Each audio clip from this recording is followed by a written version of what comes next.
Bonsoir madame, bonsoir monsieur, soyez les bienvenus dans ce nouveau numéro de Plaisir de lire, comme chaque mercredi après-midi sur Zouk TV. Et comme chaque mercredi après-midi, j'ai le plaisir de recevoir un ou une amoureuse de lecture, d'écriture, une passionnée. Donc nous disons bonsoir à Marie Boniface, bonsoir.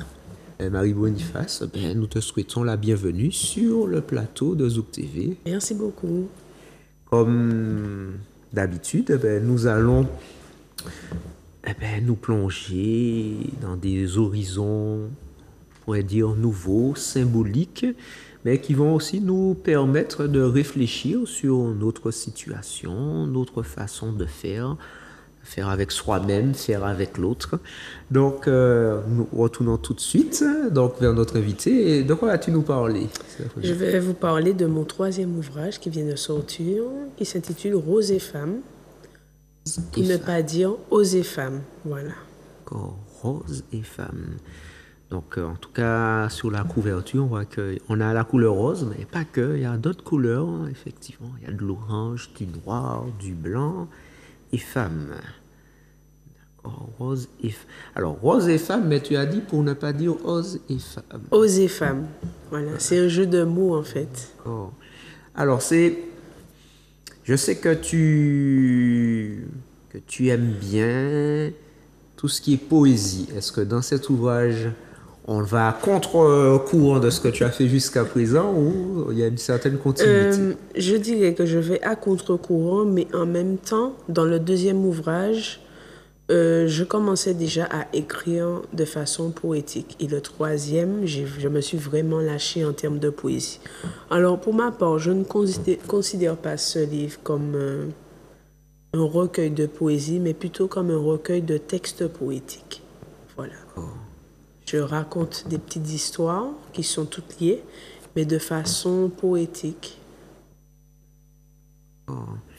Alors, et comment il se structure dans ton ouvrage? Alors, l'ouvrage se structure en 5 parties. La première partie qui s'intitule La Rose. La deuxième, je ne me rappelle plus. La troisième partie, Rose, La Rose et la Plume. Il y a une partie qui s'intitule Révélation. Et la dernière partie, Manifeste d'une femme embellie. Voilà. Oh. Alors, donc tu as dit que cet ouvrage est paru cette année? Oui, il n'y a pas longtemps, on va dire la semaine dernière. Oh, c'est très frais. Oui. Il t'a pris combien de temps? Je dirais 2 ans, mais voire 3. Normalement, il devait sortir l'année dernière, mais j'ai préféré le conserver et continuer à écrire là-dessus pour cette année, en fait. Et tu avais déjà l'idée de ce livre quand tu as sorti ton deuxième? Le deuxième? Non, pas du tout. C'est quand j'ai fini le deuxième, l'idée m'est venue. Et le titre est venu avant l'ouvrage. Ça peut arriver aussi. Ouais. Effectivement, il y a des auteurs qui ont l'ouvrage, du moins qui ont rédigé de A à Z, ils ont tout, et puis ils passent plus de temps à trouver le titre. C'est exactement ça. Et puis, il y a d'autres, c'est l'inverse. Un petit peu aussi, ça arrive parfois aussi pour la musique. J'ai lu des compositeurs qui avaient la mélodie, qui avaient les paroles, mais qui n'avaient pas le titre. Et puis, il y a d'autres, c'était l'inverse. Donc, c'est venu comme ça, quoi. D'accord. Rose et Femme, je me suis dit, mais c'est un petit jeu de mots. Et puis, j'ai décidé de faire la promotion de cet ouvrage presque le 8 mars, quoi. Voilà. Donc, ce n'est pas un hasard. Tout était calculé. D'accord. Alors, donc, tu as dit que ce n'est pas un recueil de poésie, mais un recueil de textes poétiques. Alors, pour ceux qui ne sont pas peut-être trop familiers avec ces termes, quelle serait la différence? Alors, la poésie, je ne vais pas dire que je suis poète, loin de là. Mais franchement, il y a des codes. Alors que moi, je ne respecte pas du tout ces codes. J'ai utilisé, on va dire, la mélodie de la poésie pour créer ces textes. Ce qui a donné des jolis textes poétiques qui tournent principalement autour de l'amour, sous ces différentes formes, quoi. L'amitié, l'amour platonique, l'amour d'un enfant pour l'amour d'une mère pour son enfant, etc. Mais également la haine. Je parle également de haine, de désamour. Après, effectivement, parfois pour comprendre un principe, il y a son pendant. Donc, si on parle d'amour, ben, qu'est-ce que c'est que le contraire, ne pas avoir d'amour, aller contre l'amour, etc. Ben, ça peut être très intéressant. Alors, comment ça se passe au niveau de ta progression? Alors, quand on commence, on commence par la haine ou l'amour? Je dirais plutôt par la découverte. Je commence par un texte, le cœur et la peur. Il est inutile de vous dire qu'ils riment de la même façon, car c'est un fait. Chaque mot rimant entre eux s'accouple. Donc pourquoi ce ne serait pas le cas pour le cœur et la peur? L'un est un organe qu'on refuse d'accepter le plus souvent. Oula, une erreur. L'un est un organe qui absorbe nos émotions, l'autre est le sentiment qu'on refuse d'accepter le plus souvent, car d'entre toutes les émotions, il est le plus coriace à enlever. Je commence par cela. Je présente le cœur et la peur et je fais, on va dire, une comparaison entre le pourquoi ils riment entre eux et pourquoi il est très difficile d'accepter la peur. Et dans tout l'ouvrage, je fais référence à la peur, ce qui nous freine, pourquoi on n'ose pas franchir certains pas. Et dans tout. Le temps également, tout ça. Le temps, l'amour, le désamour, la haine, mais la peur ici. La peur. Parce que la peur est, je sais pas, une thématique, une constante de la vie quotidienne. Oui, je pense que oui. Il y a beaucoup de gens qui ont perdu, va dire, l'envie de rêver pour garder, va dire, cette stabilité instable. Cette zone d'inconfort, comme j'appelle. Pour le regard de l'autre, la peur du lendemain, la peur du futur, la peur de quitter un passé qu'on a du mal à quitter. Voilà, c'est ça. Dans tout cet ouvrage, je fais référence à tout cela. On oublie le présent, on fait plutôt attention au passé et au futur, et on oublie de profiter de l'instant présent. Donc, d'une certaine façon, en tel que tu le présentes, cette peur n'est pas liée à notre situation présente. Parce qu'on pourrait penser, Oui. on peut être effectivement, on peut se dire, ben, j'ai peur de l'instant de maintenant, alors que on est plutôt plongé dans son passé, vécu, oui. dans son passé, et on a tendance à se dire, ben, mon futur est la reproduction de mon passé. Voilà. Le ibongonsa, comme on dit, c'est ça. On a trop cette mentalité ici de ibongonsa. Je suis dans ça, donc il faut que je reste dans ça. Parce que. Parce que j'ai peur de tomber à nouveau, Voilà. j'ai peur qu'on me fasse mal, Voilà. D'accord. Et toi, c'est en fait, ton ouvrage est un petit peu un appel à oser. À oser, tout à fait. Alors oui, je raconte une histoire d'une fille quoi, qui sort de l'adolescence pour atteindre l'âge adulte. Ça pourrait être un homme, mais j'ai choisi une femme comme je suis une femme. Pas de souci. Donc dans l'avant-propos, je dis, elle s'assit sur une chaise ennuyeuse de pierre au milieu de la route. Le bruit de la rue empêchait la parole de vivre. La parole ne pouvait dire, mais sa pensée agile et arborescente commença à s'inventer des histoires et se rappeler des souvenirs. Personne ne la voyait, mais la nature l'observait en catimini. Elle se leva de la chaise qui se brisa en deux, puis marcha le long d'une route où des roses planaient par là. Elle les salua, et une d'elles qui se cherchait continua la route avec elle. Ainsi, à deux, elles suivirent le chemin de la vie et formèrent un duo, la rose et la femme. Le tableau est dressé. Oui, là, en fait, quand elle se lève de cette chaise, c'est la fin de l'adolescence qui est brisée, quoi, qui est terminée. Et sur la route, elle rencontre la rose qui, en réalité, c'est l'âge adulte. Hein. Donc, durant tout l'ouvrage, Je raconte le parcours pour atteindre cette phase adulte à travers des histoires. Est-ce qu'à la fin, la rose se fane? Non. Non, pas. Elle aurait pu, mais Ça sera peut-être pour un autre ouvrage. peut-être. Mais elle s'est embellie. D'accord. Elle s'est embellie dans une dernière partie. Justement, dans cette dernière partie, on voit que l'écriture a changé, l'écriture a mûri. Elle ressemble plus à de la poésie. Oh, donc il y a même au niveau de la forme une Voilà, évolution. ça a changé. Oh, ça, c'est très appétissant. Donc c'est un ouvrage qui est aussi bien accessible pour une jeune qu'une femme Tout à fait.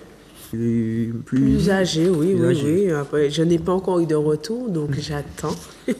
On verra bien. Oh. Alors, dans la première partie, tu as de La première partie s'intitule La Rose. la rose. Ah oui, la découverte de La la rose. rose. Parce que la jeune fille suit cette rose et elle veut devenir femme en fait. Mais elle n'a pas le choix puisque la chaise s'est cassée en deux. Ah, bah, ce sont de très belles métaphores. Elle s'est cassée, donc effectivement, elle ne peut que se mettre debout Tout à fait. et avancer. Et effectivement, on pourrait se dire que, ben, tiens, on peut faire des parallèles dans la vie de plusieurs personnes. Hein. Il y a des événements, soit liés à la santé, soit liés à l'entourage, qui font, ben, on vivait d'une certaine façon et puis il y a eu un élément perturbateur, accidentel, qui fait que ben, on doit reconsidérer sa position. Voilà.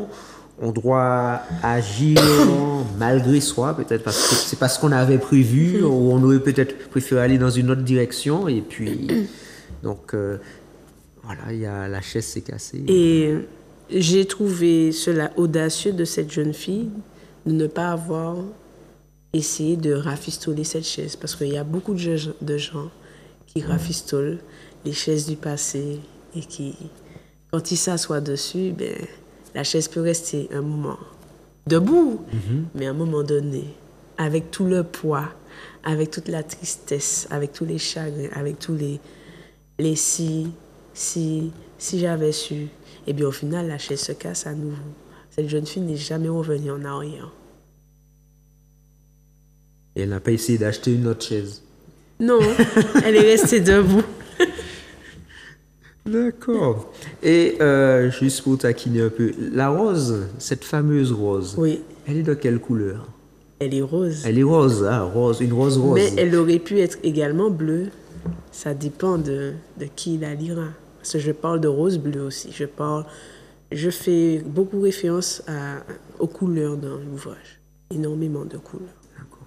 Je connaissais la rose blanche, la rose rouge. Oui, Il y a aussi la rose. oui, Il y a la rose bleue. oui.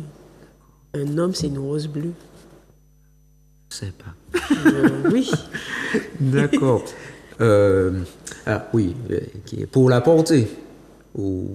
Moi, dans l'ouvrage, justement, ce personnage cherche un équilibre entre sa féminité et sa masculinité. Parce que dans tout être, c'est mon point de vue, il peut y avoir masculinité et féminité.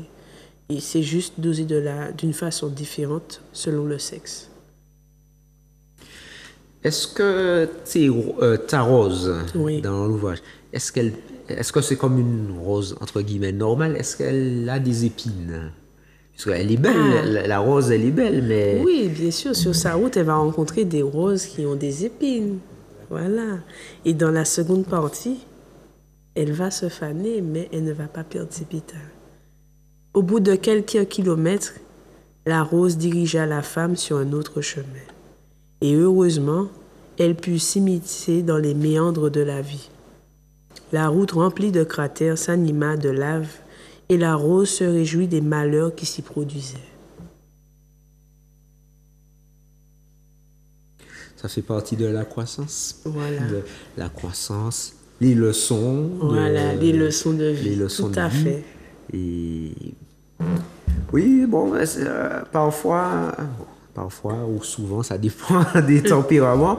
Ça ne fait pas plaisir, ces leçons, surtout sur le moment. Hein, sur le moment, on ne se rend pas compte qu'il s'agit d'une leçon et peut-être avec le recul, on se dit, ah ben tiens, ah ben, mine de rien, heureusement que ça m'est arrivé, ça m'a permis d'apprendre, ça m'a permis de faire ce choix-là, ça m'a permis de découvrir, d'avoir un autre champ de possibilités. Tout à fait. Et bon, je pense qu'au fur et à mesure, quand on avance en âge, ben tiens, on peut analyser par exemple son enfance ou son adolescence ou le début de son âge adulte pour nous. Se dire, ben tiens, ben, j'ai fait ça, ben, je n'avais pas pensé aujourd'hui dire ça, mais je suis peut-être à telle personne, je te suis reconnaissant pour ce choix-là, etc. Et par exemple, bon, un exemple classique, on reçoit une certaine éducation, soit des parents, soit des personnes qui sont responsables, des encadrants, des éducateurs. On n'accepte pas forcément tout sur le coup, en plus avec le sourire. Des fois, il y a certaines frustrations. Et puis, par exemple, ça me fait penser à certains enseignants. Quand j'étais en école élémentaire, j'ai connu l'époque où les enseignants étaient très durs. Et il y avait certaines corrections qu'il n'y a plus aujourd'hui. Et il y a certains qui disaient, oui, demain vous allez me remercier. Oui, vous me trouvez dur, mais vous allez me remercier. Et nous, on se disait, ah non, si demain on te voit, on va se venger, on sera plus grand que toi, on va se venger. Et puis, après, en analysant, j'ai dit, mais madame tel ou monsieur tel disait ça, elle avait raison. Et j'ai rencontré un ancien enseignant à moi il y a quelques années, et je lui ai dit, bon, tu sais, ici, on aime faire l'éloge des personnes une fois qu'elles sont enterrées. Et donc, j'ai dit, bon, je ne souhaite pas d'abord. Je lui ai dit, mais il y a des choses que tu m'enseignais, j'étais adolescent, j'étais au lycée, c'était mon professeur de lycée, et j'ai dit, il y a telle chose, là maintenant je comprends, maintenant je te remercie, etc. Et oui, donc ça fait partie. Bon là c'était un enseignement. Après, ça peut être des épisodes vraiment douloureux. Ça peut être la perte d'un être cher, ça peut être des situations très difficiles. Et malgré tout, bon, en temps et en heure, c'est possible de tirer des leçons. Bien sûr, puisque dans la troisième partie, je l'ai intitulé Révélation. Quand on ouvre les yeux. Quand on remet en si certaines choses de la vie, même si ces choses nous ont fait du mal, mais ce sont des leçons. La rose et la femme s'arrêtèrent quelques minutes après être sorties de cette route infernale. Elles se regardèrent et la femme fut trempée par une pluie de vérité. La rose, elle, éclata ses pétales de colère, ayant perdu tout contrôle sur la femme.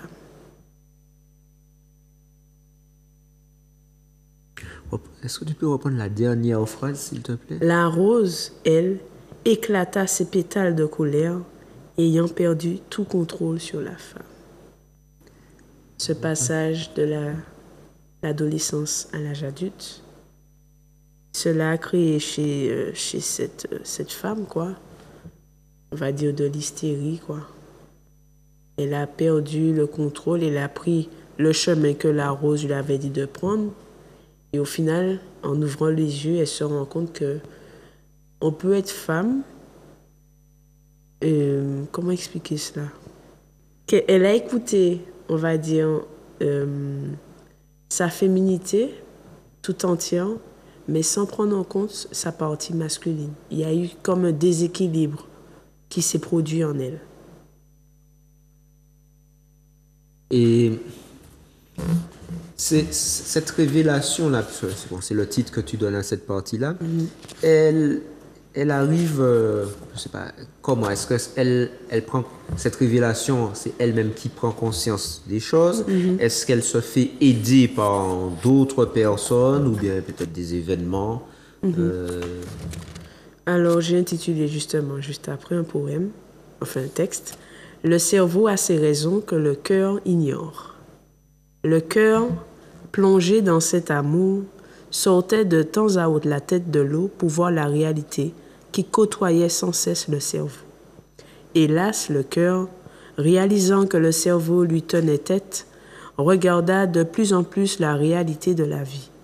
Le cœur se mit tout à coup à sortir la tête de l'eau et commença à écouter la discussion entre les deux. Le cœur se rendit compte que le cerveau, malgré sa faiblesse émotionnelle, avait raison. Le cœur pleura tout en se faisant siffler par la dure réalité de la vie. Donc là, c'est la victoire du cerveau sur le cœur. On va dire ça comme ça. Après, c'est, Ouais, on va dire, une sorte de tiraillement humain. voilà. Écoutez, comment on dit, la raison, le cœur, le côté logique, peut-être pour ceux logique cartésien, les autres, le côté plus émotionnel, sentimental, et ils ne réussissent pas à trouver d'équilibre, c'est soit l'un ou l'autre. Voilà, ils se battent, il y a un combat. Bon, en général, c'est le cerveau qui gagne, hein. Mais quand le cerveau gagne, le cœur revient à toute vitesse. Ah, d'accord, donc en fait c'est une lutte permanente. Mais bien sûr, comme tout le monde, hein. Ah, d'accord, il n'y a pas de moment où c'est... Donc, il y a des pauses, on va dire, cette lutte, et puis ça reprend. Ouais, mais je pense qu'on devrait plus écouter notre cœur. Je pense. Le cerveau, il n'a pas ce côté sentimental, émotionnel, tandis que le cœur, il n'est pas dans une logique. Oui, voilà, c'est ça.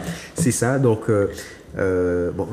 ça dépend des personnalités. Il y a certains qui vont dire, bon, c'est vrai que le cerveau est sans pitié, il ne prend pas en compte la situation, etc.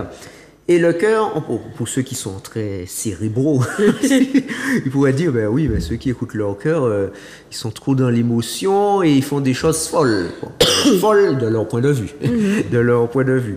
Et c'est vrai que c'est certainement un challenge de la vie, trouver justement cet équilibre, même si, bon, peut-être il y a des moments, il faut plus écouter son cœur, et puis il y a d'autres situations qui font, il faut plus écouter son cerveau, mais après... là aussi, ça a l'expérience, on voit. Et puis bon, peut-être aussi la formule qui a marché hier n'est pas forcément la formule adaptée à aujourd'hui et celle de demain. Oui, mais cela n'empêche que pour oser, il faut écouter son cœur et non son cerveau. C'est vrai que, oui, puisque tu parlais en amont de la zone de confort et d'inconfort. Oui. C'est vrai que le cerveau, il a plutôt tendance à nous laisser dans la zone de confort. Pas forcément. Hein. Le cerveau, on dit, soit logique, ne fait pas le fou, reste là. Justement, c'est une zone d'inconfort. Oui. Oui, je me rappelle que oui.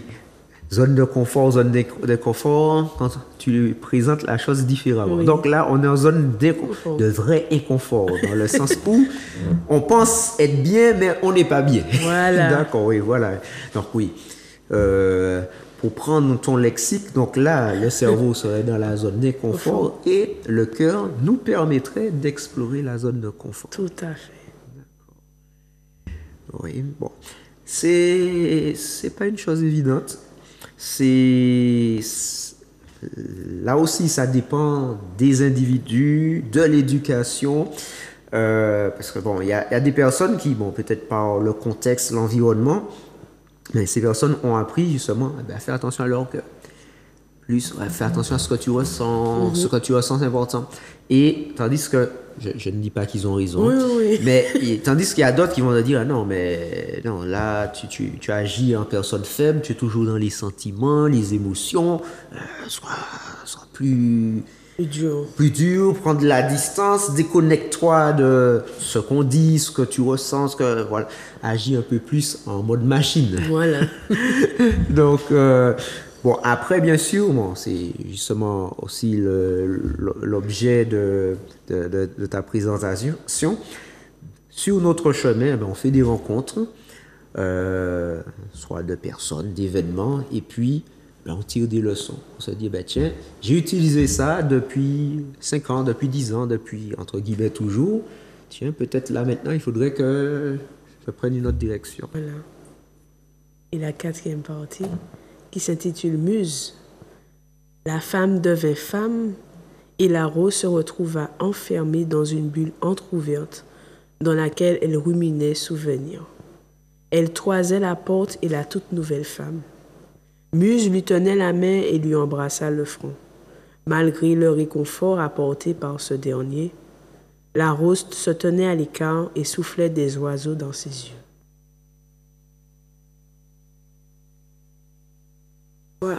Pourquoi le terme muse?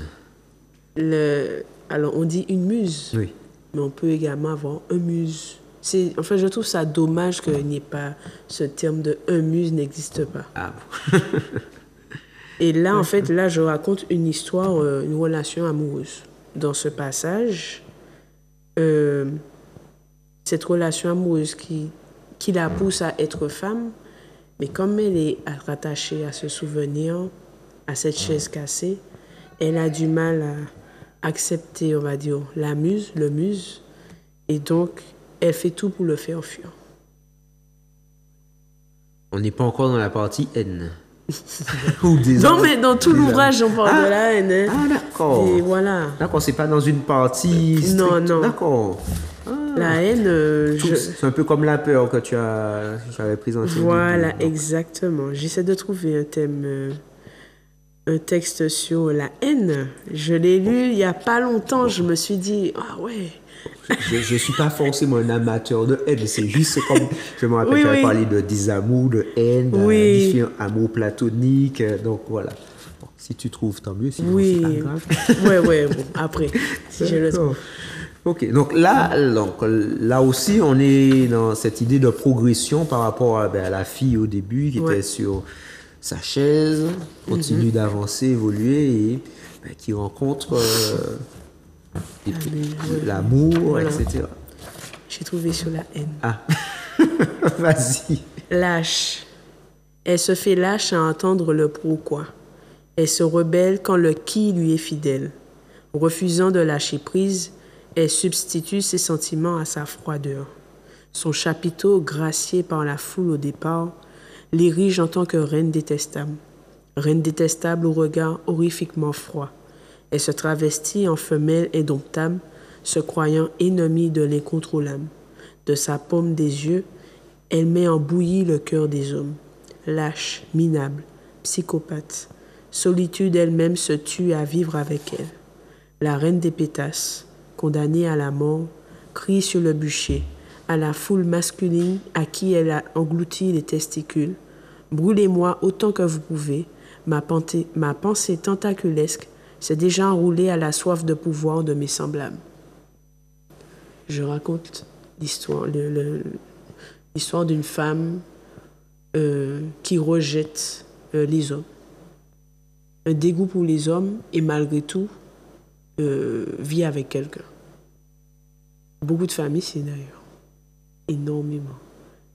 Je l'ai remarqué puisque je suis en train d'écrire un 4e ouvrage. Je ne vais pas dire de quoi ça traite. Il n'y a pas de souci.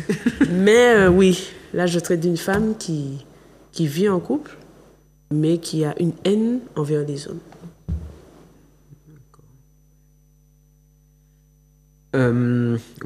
J'ai pas retenu tout le texte, mais le début de ton texte m'a fait penser à notre discussion précédente, le combat entre le cerveau et le cœur, puisque je ne me rappelle plus comment tu as formulé, tu as parlé de froideur, tu as parlé de sentiments, mais s'éloigner des sentiments, voilà. Je sais pas comment tu as... Un regard horrifiquement froid. Oui, voilà. Ouais. Voilà. Et donc là, justement... elle était dans la partie où elle se faisait diriger par son cœur, où elle écoutait son cœur. Et puis là, maintenant, elle délaisse son cœur et puis, entre guillemets, fait appel à sa raison. Raison, entre guillemets. Oui. Pour, et la 5e partie, femme. Femme, oui. Tout court. D'accord. Je suis femme et la rose est mon inspiration. Je suis femme et la rose est mon inspiration. Donc il y a toujours cette rose finalement. Oui. Donc, la féminité. Je dirais pas forcément une féminité pure. C'est pas possible d'être féminine à 100%. Une féminité qui a su faire un équilibre entre sa part féminine et sa part masculine. Parce que comme je le dis souvent, en Martinique, on a ce petit problème, c'est que les femmes martiniquaises, je parle des martiniquaises, il y a beaucoup d'une partie masculine entre elles. Et cette partie féminine, elle est un peu oubliée. Je parle de la femme potomitan, malheureusement.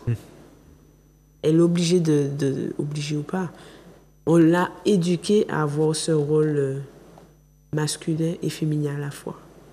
Mais le féminin, il est trop présent par rapport à la partie masculine. Le masculin est trop présent par rapport à la partie féminine. C'est mon point de vue. Ça pourrait faire l'objet d'une discussion. Oui. Effectivement, il y a bien sûr beaucoup de débats, de discussions sur la femme potomitan. On en parle depuis longtemps, mais ça, ton point de vue est intéressant, puisque c'est pas quelque chose qu'on entend souvent dans... Ah oui, moi je parle de déséquilibre. Oui.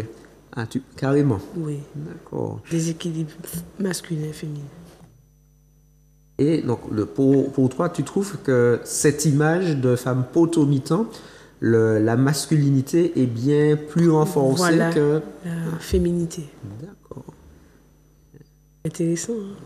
Quelques jours du 8 mars. Donc... J'ai mon point de vue, et je peux le dire. Hein. Oui, en fait, c'est venu comme ça. Hein. Alors, je pense que la femme potomitan est masculine par rapport à l'homme. C'est parce que dans les plantations, en fait, selon moi, les femmes ont plus souffert que les hommes des viols, des violences, de la souffrance. Les hommes ont souffert, mais d'une façon différente. Elles étaient violées, les hommes n'étaient pas violés.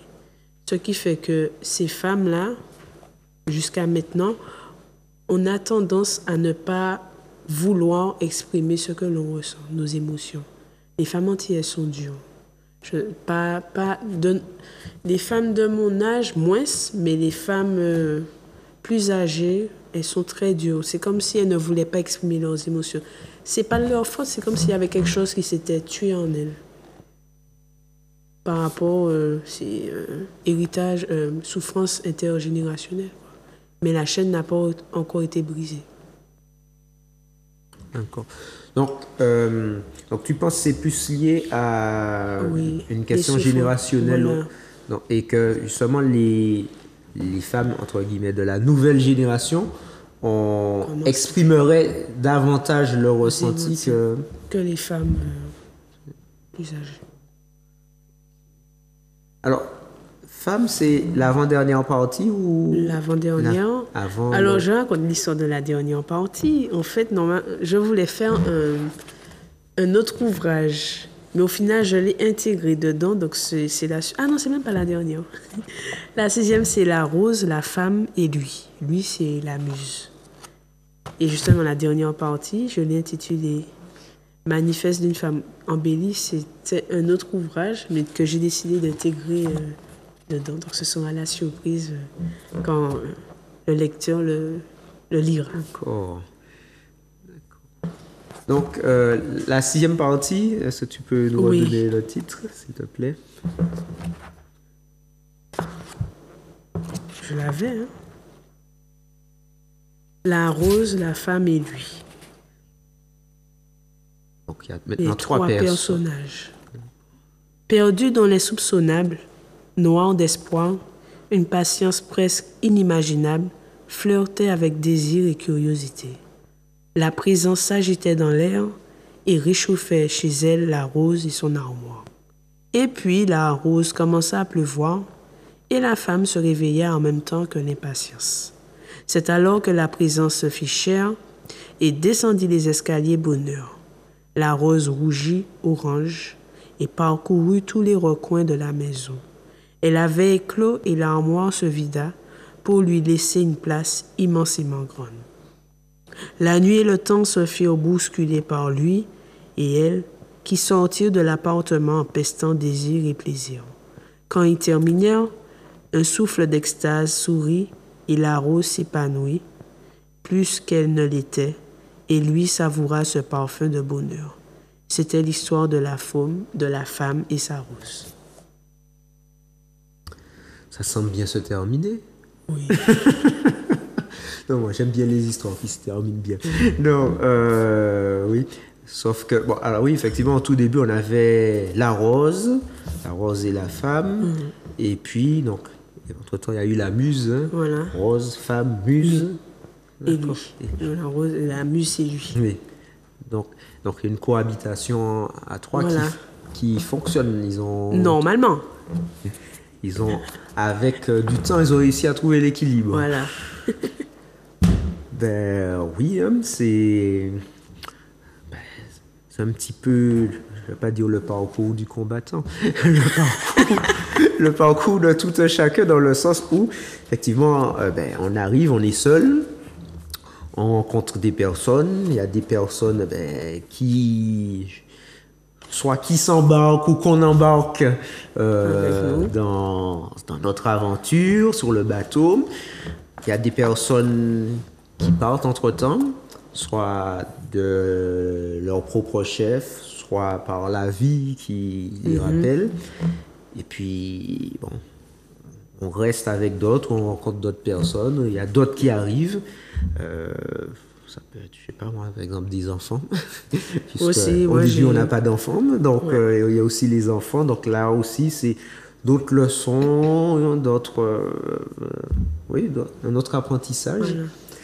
Donc, si à la fin, muse, rose et femme s'entendent, c'est très bien.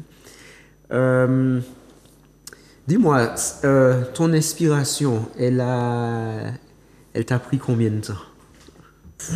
Je crois que c'est quand je marchais, quand j'écoutais les histoires, et puis, tac, j'inventais tout de suite sur mon téléphone. Et puis, des fois, j'avais un calepin et j'écrivais tout de suite pour ne pas perdre.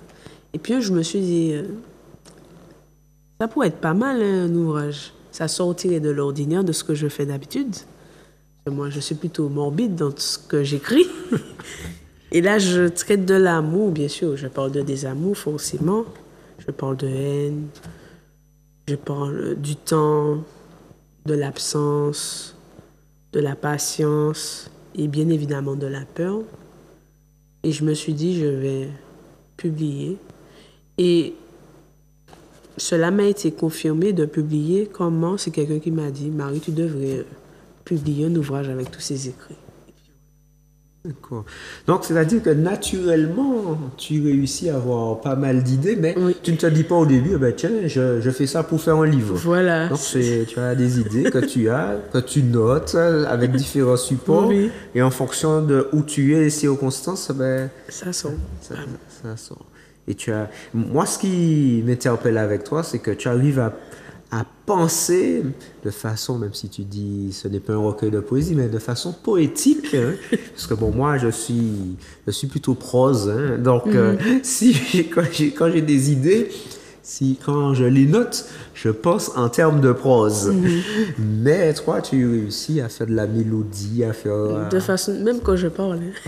Tu vois, donc c'est pour ça. Donc, tu ne te forces pas. Donc, voilà, c'est ça. Bon. Mais bien sûr, il y a un certain travail derrière. Bien sûr, j'ai travaillé dessus. Mais c'est-à-dire que, je prends mon exemple, si je voulais faire un recueil poétique ou des textes avec de la poésie, il faudrait vraiment que je prenne le temps de m'asseoir parce que bon, toi j'imagine même debout en faisant tes affaires, voilà. ça t'arrive. Ouais, il me faut m'asseoir, prendre le temps, être en silence et écrire en version poétique. En plus tu mets des rimes, donc tu n'es pas obligé, on n'est pas obligé de mettre des rimes dans une poésie, mais toi tu mets des rimes, donc pour moi ça complique l'exercice, mais bon. C'est bientôt fini. Il nous reste encore quelques minutes. Je voudrais lire un texte pour terminer. Vas-y. je parle souvent de la peur, eh bien, j'ai fait un texte qui s'appelle Ta peur. Bon, vas-y. Une fleur fanée qui se laisse mourir, une fleur. Un cœur ne voulant être un cœur. Un organe sans âme. Vagabondant dans une tornade de choix, une fleur fanée. Une peur empêchant tout déplacement, mentalement emprisonnante, condamnant tout mouvement inconnu. La peur d'être qui l'on est. Frayeur sans cervelle qui dévore futur après l'avoir condamné. La peur tue tout, le tout lui-même. Un cœur écrasé ne servant plus à rien, ni même à aimer. Une fleur, cherchant à remplir son vide intérieur, en pavanant son corps rempli de fleurs, tout aussi fanées que lui. Lui, la peur du bonheur, la peur de vivre, une fleur, tous des fleurs de Dieu, des élus acceptant le bonheur, des pécheurs acceptant leur maigre cueillette, plus courte d'aller au large. Marre de tous ces pleurs secs, la mer, l'inconnu le plus immense, à tous et à toutes, l'affronter sans chercher à la contrôler, car le bonheur n'attend pas, il s'impatiente et la peur gagne du terrain. Dit enfin pour se réconcilier avec soi, avec autrui, et la mer ne sera plus qu'une mare douce, limpide. Tu me fais peur, car lui il l'aime et ça l'effraie. Le cœur s'emballe et sort de sa cachette. La fleur reprend des couleurs, devient rose, tout comme elle. Une vérité qui s'épanouit et qui porte des fruits de lumière. Lui les mange et la peur le surprend. Il se met alors à lui donner explications multiples et déjantées. Tu me fais peur pour ce que tu es. Tu vois toutes mes craintes, tous mes défauts, le petit enfant en moi. L'amour que j'ai pour toi, impossible pour moi à le manipuler, tant il est fort comme toi. Tu es trop forte, lumière. Je ne peux te terrasser, alors j'essaie tant bien que mal de m'échapper. Dans ma cabane en moi, je me cache. Je me cache de ta beauté, de ton mystère, de ton amour. Tu me fais peur car je t'aime. La cabane de peur s'effondra, une brise de lumière traversa le bois, les yeux de joie regardent, la peur craint la faim, une attaque, une morsure au cœur, amour arrive, écrase l'empire et ses murailles, les yeux de joie regardent, puis le cœur, puis les papillons s'amusent à chatouiller les organes, la couleur reprend sa place, le cœur reprend la fête s'étant arrêté depuis jeunesse. La peur, le poison obscur prend la fuite, l'amour, poison doux et délicat, s'installe et met l'ambiance pour annoncer les retrouvailles entre lumière et lui. Merci beaucoup, merci Marie. Donc merci pour cette belle musique, puisque c'est de la musique littéraire. Hein. Donc la musique, on n'a pas forcément besoin d'un instrument. Donc merci beaucoup. Est-ce que tu peux nous redonner le titre de ton ouvrage, s'il te plaît? L'ouvrage s'intitule Rose et Femmes, mon 3e ouvrage, disponible à présent à Cultura et bien sûr dans d'autres librairies. Voilà. Merci beaucoup, Marie, pour cette présentation, cette évolution de la femme, à quelques jours de la Journée internationale des droits de la femme. Merci, chers téléspectateurs, pour avoir pris le temps de nous accompagner, comme chaque mercredi après-midi. Si, comme Marie, vous voulez venir sur le plateau nous présenter un ouvrage qui vous tient à cœur, vous pouvez le faire. Il suffit de composer le numéro qui s'affiche, à savoir le 06 96 19 41 13, et nous nous ferons un plaisir de vous recevoir sur le plateau de Zouk TV. Nous vous souhaitons une bonne fin d'après-midi et nous vous disons à très bientôt.